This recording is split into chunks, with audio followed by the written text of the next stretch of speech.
Hello, in this video I'm going to go over our new feature, which is Holdowns design in our shear wall calculator. So I've got my shear wall calculator here open. You can see I've got a really basic shear wall here. It's just a 20-foot wall, no openings or anything like that. And I've got a 3,000 pound lateral load, and we're just assuming a 10 psf self weight, no dead load, no nothing. Very simple. What you'll see is right now we've got a 369 pound tension cord. So I can see right now, if I've got my hold down, I can go and select the different types of hold downs.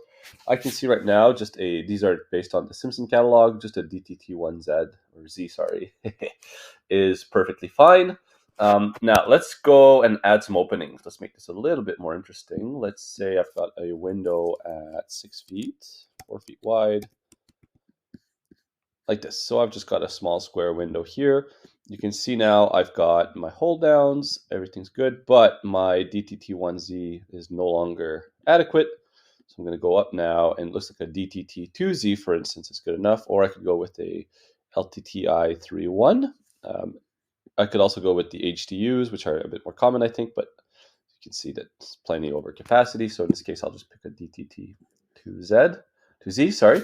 And as you can see, the other thing that's changed is now, instead of in the previous versions, you were entering manually the number of plies in your chords, we're now calculating that for you automatically. So that's based, if we look at the formula here, based on the number of plies you need. This is for the hold down. So different hold downs will have a minimum thickness requirement.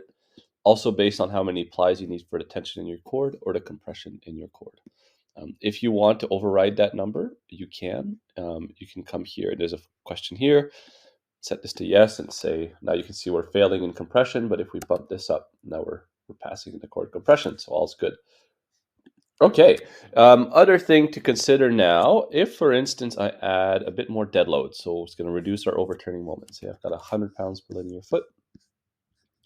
Let me add a bit more. Let's add 200.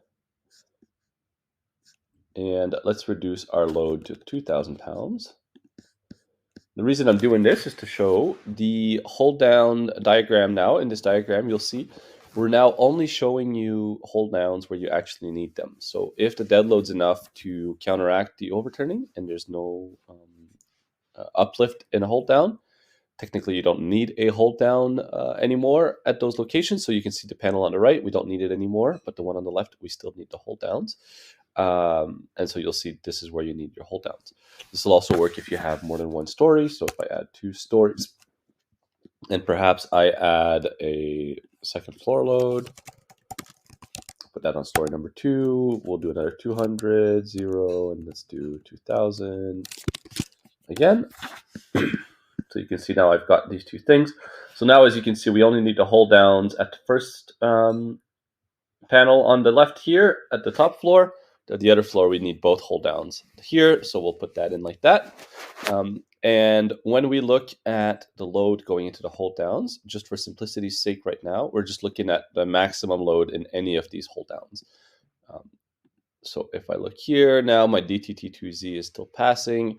I might want to switch in this case to, say, HDU instead. That might be a bit more close. So if I do that, I can see everything's good.